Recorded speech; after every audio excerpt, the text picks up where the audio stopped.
গত এক বছরে দেশের বিভিন্ন হাসপাতালের মর্গে দায়িত্বে থাকা কিছু রক্ষীর বিরুদ্ধে গুরুতর অভিযোগ উঠেছে। মৃত ব্যক্তিকে তার দর্শন করেছে। আমি রেড ক্রস।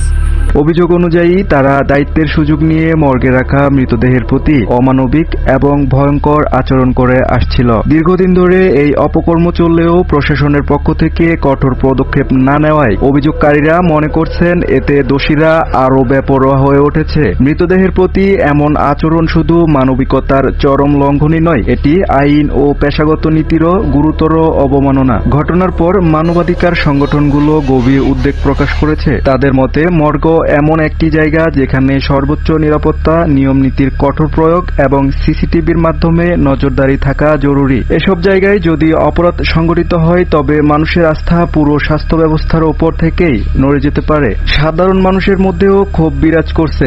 তারা বলছে, যেখানে মৃতদেহ নিরাপদ নয় সেখানে জীবিত মানুষের নিরাপত্তা কতটা নিশ্চিত। অভিযোগগুলো সামনে আসার পর সংশ্লিষ্ট স্বাস্থ্য প্রশাসন জানিয়েছে একটি তদন্ত কমিটি গঠন করা হয়েছে এবং দোষীদের শনাক্ত করে আইনি ব্যবস্থা গ্রহণ করা হবে। এছাড়া ভবিষ্যতে মর্গ ব্যবস্থাপনায় আরও কড়া নিরাপত্তা নিশ্চিত করা ঘোষণা দেওয়া হয়েছে। তবে সাধারণ মানুষের প্রশ্ন, এমন ঘটনা এতদিন ধরে চলতে থাকলেও কেন আগে নজরে আসেনি? কোন দুর্বলতা বা অবহেলা এই অপরাধীদের সুযোগ দিয়ে যাচ্ছে?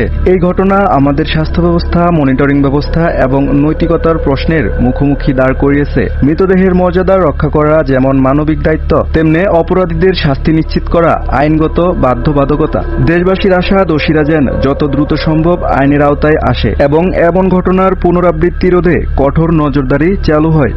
পরবর্তী আপডেট পেতে আমাদের চ্যানেলে সাবস্ক্রাইব করে পাশেই থাকুন। ধন্যবাদ।